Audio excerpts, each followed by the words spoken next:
അങ്ങനെ 2024 നവംബർ മാസം കഴിഞ്ഞു. ഇനി ഡിസംബർ മാസത്തിൽ നമ്മൾ കാത്തിരിക്കുന്ന സിനിമകളും സീരീസുകളും ഏതൊക്കെ നോക്കാം. ഡിസംബറിൻ്റെ തുടക്കത്തിൽ തന്നെ 3-ാം തീയതി സ്റ്റാർ വാർസിൻ്റെ സ്കെലിറ്റൺ ക്രൂ എന്ന് പറഞ്ഞൊരു സീരീസ് പുറത്തിറങ്ങുന്നുണ്ട്. ഡിസ്നി പ്ലസ് ഹോട്ട്സ്റ്റാറിലൂടെ ആയിരിക്കും ഇത് പുറത്തിറങ്ങുന്നത്. ഓൾറെഡി സ്റ്റാർ വാർസിനെ ബേസ് ചെയ്ത് ഒരുപാട് സീരീസ് ഇതിനോടൊപ്പം തന്നെ പുറത്തു വന്നിട്ടുണ്ട്. ആൻഡോർ, മാൻഡലോറിയൻ, ഓബി-വൻ കനോബി എന്നൊക്കെ പറഞ്ഞ് ഒരുപാട് അതെല്ലാം തന്നെ ഒരു മിനിമം ക്വാളിറ്റി നിലനിർത്തുന്ന സീരീസുകളായിരുന്നു. സോ സ്കെൽട്ടൺ ക്രൂ ഒരു കമ്മിങ് ഓഫ് ഏജ് രീതിയിലുള്ള നല്ല ചെറിയ കുട്ടികളുടെ അഡ്വഞ്ചർ ആയിരിക്കും ഇതിൽ കാണിച്ചു തരിക. ആൻഡ് ഇതിൻ്റെ ആദ്യത്തെ 2 എപ്പിസോഡുകളായിരിക്കും ഈ 3-ാം തീയതി പുറത്തിറങ്ങുക. then ഇത് കഴിഞ്ഞ് ഡിസംബർ 5-ാം തീയതിയാണ് പുഷ്പ 2 പുറത്തിറങ്ങുന്നത്. ഇന്ത്യയിലെ തന്നെ ഏറ്റവും വലിയ സിനിമകളിലൊന്ന്. ആദ്യ സിനിമയ്ക്ക് ശേഷം അവർ KGF ഒക്കെ കണ്ട് ഒരു വലിയ സ്കെയിലിൽ ഇറക്കുന്ന സിനിമയാണ്. സോ എത്രത്തോളം ഉണ്ട് എന്നുള്ളത് നമുക്ക് കണ്ടു തന്നെ അറിയണം. ഇതുപോലെ വലിയ സ്കെയിലിൽ ഇറക്കിയിട്ടുള്ള വലിയ സ്റ്റാർസിൻ്റെ സിനിമകളൊക്കെ തന്നെ ഈ വർഷം വൻ പരാജയമായിരുന്നു. പ്രത്യേകിച്ച് ഒട്ടുമിക്ക എല്ലാ സ്റ്റാർസിൻ്റെ പടങ്ങളും ഇതേ അവസ്ഥ തന്നെയായിരുന്നു. സോ ആ കേഴ്സ് ഈ ഒരു പടത്തിലുണ്ടോ അതോ അതിനെ മറികടക്കുമോ എന്നുള്ളതൊക്കെ ഇങ്ങനെ കണ്ടു തന്നെ അറിയണം. ആൻഡ് വലിയൊരു സ്കെയിലിൽ ഇറക്കുന്ന പടമാണ്, ഭയങ്കര പ്രൊമോഷനാണ്. ഇതിന് ട്രെയിലറൊക്കെ കുറച്ചൊക്കെ രസമുള്ളതായിരുന്നു, കണ്ടറിയാം എങ്ങനെ ഉണ്ടാവും എന്നുള്ളത്. സിനിമ 5-ാം തീയതി ആയിരിക്കും പുറത്തിറങ്ങാം.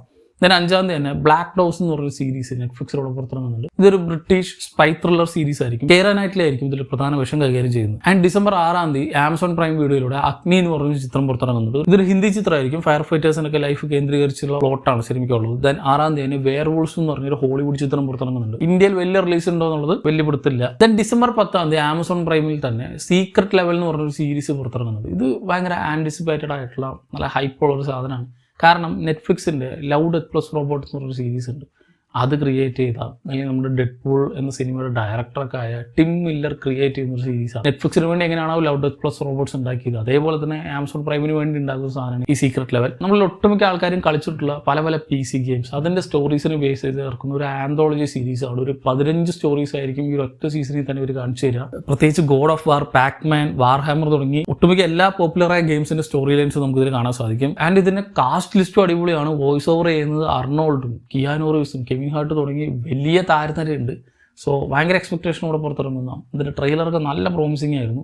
ആദ്യത്തെ 2 എപ്പിസോഡുകളായിരിക്കും ഈ പറയുന്ന 10-ാം തീയതി പുറത്തിറങ്ങാം. അത് കഴിഞ്ഞ് വീക്ക്ലി ഓരോരോ 2 എപ്പിസോഡുകൾ വെച്ച്. then ഡിസംബർ 13-ാം തീയതിയാണ് ക്രാവൻ ദി ഹണ്ടർ എന്ന് പറഞ്ഞ ചിത്രം പുറത്തിറങ്ങുന്നത്. ഇത് നമ്മുടെ സോണി സ്പൈഡർമാൻ യൂണിവേഴ്സിലെ അടുത്ത സിനിമയാണ്. 6-ാമത്തെ 7-ാമത്തെ മൂവിയാണ്.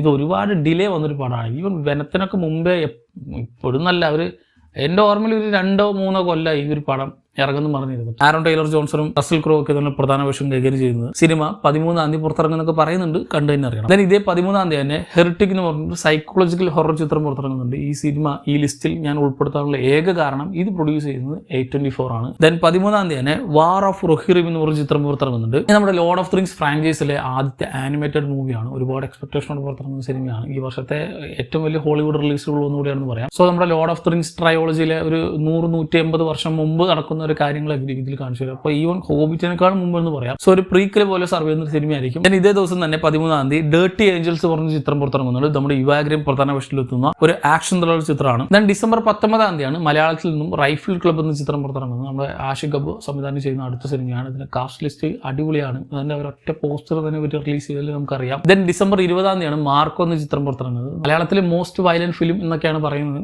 ആൻഡ് ഇതിന്റെ ട്രെയിലറും ഇതിന്റെ ഓൾറെഡി ഇറങ്ങിയിട്ടുള്ള സോങ്സ് ഒക്കെ തന്നെ അത് തന്നെയാണ് പ്രോമിസ് ചെയ്യുന്നത്. ഒരു A സർട്ടിഫിക്കറ്റോടെ പുറത്തിറങ്ങുന്ന സിനിമ കൂടിയാണ്. സോ ആ ഒരു കാര്യത്തിൽ ഒരു കോംപ്രമൈസും ഇല്ലാതെ എന്താണ് സിനിമ ഒരു ഇൻറ്റൻഷൻ അതേപോലെ തന്നെ ഡെലിവറി ചെയ്യാനൊക്കെയാണ് അവർ ഉദ്ദേശിച്ചിട്ടുള്ളത്. സോ നമുക്ക് കണ്ടന്നെ അറിയാം സെൻസർ ബോർഡ് എത്രയൊക്കെ കൈവച്ചിട്ടുണ്ട് എന്നുള്ളത്. A സർട്ടിഫിക്കറ്റ് കൊടുത്താലും കട്ട് ചെയ്യുന്നൊക്കെ കുറേ കേട്ടിട്ടുണ്ട്. കണ്ടറിയാം ആ ഒരു വയലന്റ് നേച്ചർ ഉള്ളതുകൊണ്ട് കുറച്ചൊക്കെ എക്സ്പെക്ടേഷൻ ഉള്ള ഒരു പടമാണ് മാർക്കോ.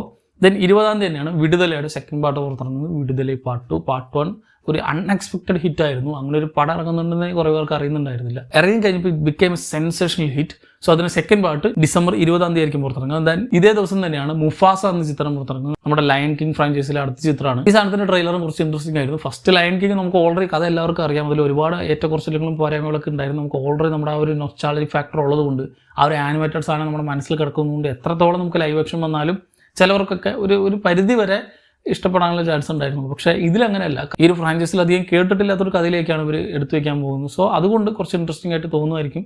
ആൻഡ് ഇതിന് ട്രെയിലറും കുറച്ചൊക്കെ പ്രോമിസിങ് ആയിരുന്നു. നല്ലൊരു വിഷ്വൽ സിനിമാറ്റിക് എക്സ്പീരിയൻസ് തന്നെ പ്രോമിസ് ചെയ്യുന്നൊരു ചിത്രമാണ് മുഫാസ. സിനിമ ഇന്ത്യയിലും ലോകമെമ്പാടും 20-ാം തീയതി ആയിരിക്കും, ഡിസംബർ 20-ാം തീയതി ആയിരിക്കും പുറത്തിറങ്ങുക. then 20-ാം തീയതി തന്നെ ED അല്ലെങ്കിൽ എക്സ്ട്രാ ഡീസൻ്റ് എന്ന് പറഞ്ഞ ചിത്രം പുറത്തിറങ്ങുന്നത്. നമ്മൾ സുരാജ് വെഞ്ഞാറമൂട് പ്രധാന വേഷത്തിലെത്തുന്ന സിനിമയാണ്. കൂടാതെ 20-ാം തീയതി തന്നെ വെൽക്കം ടു ജംഗിൾ എന്ന് പറഞ്ഞൊരു പടം ഞാൻ കണ്ടു. ഇത് ഓൾറെഡി ഉള്ള പടമാണോ ഇനിയിപ്പോൾ വെറുതെ ഫാൻ മെയ്ഡ് സാധനമാണോ എന്ന് എനിക്കൊരു പിടുത്തില്ല. ഞാൻ കണ്ട അനുസരിച്ച് തൊട്ടുള്ള പടം തന്നെയാണ്. നമ്മുടെ അക്ഷയ് കുമാർ മുതൽ പല പ്രമുഖരും വേഷമിടുന്നൊരു സിനിമയാണ്. ഒരു അടുത്ത മെഗാ എന്താ പറയുക, ഒന്നും പറയാനില്ല. എനിക്കത് കണ്ടിട്ട് അങ്ങനെയാണ് തോന്നിയത്. ബോക്സ് ഓഫീസിലെ അല്ലെങ്കിൽ ബോളിവുഡിലെ അടുത്ത ബോംബ് എന്ന രീതിക്കാണ് എനിക്ക് തോന്നിയത്. കാരണം ആ കാസ്റ്റ് ലിസ്റ്റ് കാണുമ്പോൾ തന്നെ അറിയാം, കില്ലാടി കാ ജംഗിൾ. then അടുത്തത് ഡിസംബർ 22 വാട്ട് ഇഫിൻ്റെ സീസൺ 3 പുറത്തിറങ്ങുന്നുണ്ട്. വാട്ട് ഇഫിൻ്റെ ആദ്യത്തെ 2 സീസൺ ഗംഭീരമായിരുന്നു. ആൻഡ് സീസൺ 3യും അതേ എക്സ്പെക്ടേഷനോടെ തന്നെ പുറത്തിറങ്ങുന്ന സീരീസാണ്. സോ ഇതിൻ്റെ ആദ്യ 2 എപ്പിസോഡുകളായിരിക്കും 22 പുറത്തിറങ്ങുക. then 25 അതായത് ക്രിസ്മസ് ദിവസമാണ് നമ്മുടെ ബറോസ് എന്ന ചിത്രം പുറത്തിറങ്ങുന്നത്. ലാലേട്ടൻ ആദ്യമായിട്ട് സംവിധാനം ചെയ്യുന്ന സിനിമ. പക്ഷേ ഈ സിനിമ ഒരു കുട്ടികൾക്ക് ബേസിലുള്ള സിനിമയാണെന്നുള്ളത് നേരത്തെ തന്നെ പറഞ്ഞിട്ടുണ്ട്. സോ സിനിമ കണ്ടു കഴിഞ്ഞിട്ട് ഇത് കുട്ടികൾക്കുള്ള പടമാണെന്ന് പറഞ്ഞിട്ട് കാര്യമില്ല. ഓൾറെഡി ആ രീതിയിലുള്ള ഒരു പടമാണ്, ആ രീതിക്ക് തന്നെ അപ്രോച്ച് ചെയ്യേണ്ട ഒരു പടമാണ്. ആൻഡ് ഇതിൻ്റെ ട്രെയിലർ കുറച്ച് ഇൻട്രസ്റ്റിംഗ് ആയിരുന്നു. നമ്മൾ ഇതുവരെ കാണാത്ത രീതിയിലുള്ള ഒരു 3D എക്സ്പീരിയൻസ് ഒക്കെ ആയിരിക്കും സിനിമ പ്രോമിസ് ചെയ്യുന്നത് തോന്നുന്നു. കണ്ടന്നെ അറിയാം. സിനിമ 25 ആയിരിക്കും പുറത്തിറങ്ങുക. then 25 നോസ്ഫെറാട്ടോ എന്ന് പറഞ്ഞൊരു ഹോളിവുഡ് ചിത്രം പുറത്തിറങ്ങുന്നുണ്ട്. നമ്മുടെ റോബർട്ട് എഡ്ഗേഴ്സ് സംവിധാനം ചെയ്യുന്ന ഒരു ഹൊറർ ചിത്രമാണ്. 1992 പുറത്തിറങ്ങിയിട്ടുള്ള ഇതേ സിനിമയുടെ റീമേക്കാണ് ഈ ഒരു പടം. Bill Skarsgard, William Defoe, Nicholas halt തുടങ്ങി വലിയ കാസ്റ്റ് ലിസ്റ്റുള്ള ഒരു പടമാണ്. then ഡിസംബർ 25 തന്നെ ബോളിവുഡിൽ നിന്നും ബേബി ജോൺ എന്ന് പറഞ്ഞ ചിത്രം പുറത്തിറങ്ങുന്നുണ്ട്. നമ്മുടെ തമിഴിലെ അറ്റ്ലിയുടെ തെറി എന്ന് പറഞ്ഞ സിനിമയില്ല, അതിൻ്റെ തമിഴ് റീമേക്കാണ്, ഹിന്ദി റീമേക്കാണ്. then ഡിസംബർ 26 സ്ക്വിഡ് ഗെയിമിൻ്റെ സീസൺ 2 പുറത്തിറങ്ങുന്നത്. സീസൺ 1 ഒരു ഗ്ലോബൽ ഫിനോമിനയായിരുന്നു. അത് എങ്ങനെ അത്ര വലിയ ഹിറ്റായെന്ന് എനിക്കിപ്പോഴും വലിയ പിടുത്തില്ല. കാരണം അതേപോലത്തെ അല്ലെങ്കിൽ അതിനേക്കാൾ നല്ല കുറേ ഷോസ് നെറ്റ്ഫ്ലിക്സിൽ ഓൾറെഡി ഉണ്ട്. Even Alice in ബോർഡർലാൻഡൊക്കെ.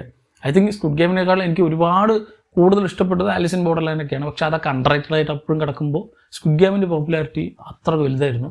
സോ ആ ഒരു വലിയ ഹൈപ്പോടെ പുറത്തിറങ്ങിയ സീരീസിൻ്റെ ഫസ്റ്റ് സീസണിൻ്റെ സെക്കൻഡ് പാർട്ട് അല്ലെങ്കിൽ സീസൺ 2 ഈ പറയുന്ന ഡിസംബർ 26 പുറത്തിറങ്ങുന്നത്. ആദ്യ പാട്ടിന് കിട്ടിയ അതേ ഹൈപ്പ് തന്നെ ഇതിൽ കിട്ടുമോ എന്നുള്ളത് നമുക്ക് കണ്ടു തന്നെ അറിയണം. ഇതിൻ്റെ എല്ലാ എപ്പിസോഡുകളും ഒറ്റയടിക്കായിരിക്കും പുറത്തിറങ്ങുക. ഞാൻ ആദ്യം വിചാരിച്ചത് പാട്ടായിട്ടാണെന്ന്, പക്ഷേ ഒറ്റയടിക്ക് എല്ലാ എപ്പിസോഡുകളും കൂടിയാണെന്നാണ് പറഞ്ഞത്. കണ്ടു തന്നെ അറിയണം. then ഡിസംബർ 27 സോണിക്കിൻ്റെ തേർഡ് പാർട്ട് പുറത്തിറങ്ങുക, സോണിക് 3. ആദ്യ 2 പാർട്ട് കുഴപ്പമില്ലാത്തൊരു പടമായിരുന്നു. തേർഡ് പാർട്ടും ഒരു നല്ല 3D എക്സ്പീരിയൻസ് ഡിമാൻഡ് ചെയ്യുന്ന ഒരു പടം തന്നെയായിരിക്കും. അപ്പോൾ ഇത്രയും സിനിമകളും സീരീസുകളാണ് പ്രധാനമായിട്ട് ഈ മാസത്തിൽ നമ്മൾ കാത്തിരിക്കുന്നത്. ഇതിൽ തന്നെ നിങ്ങളെ ഏറെ ആകാംക്ഷയോടെ കാത്തിരിക്കുന്ന സിനിമ ഏത്, സീരീസ് ഏതെന്നുള്ളത് താഴെ കമന്റ് ബോക്സിൽ കമന്റ് ചെയ്യുക. മറ്റൊരു വീണ്ടും കാണാം. നന്ദി.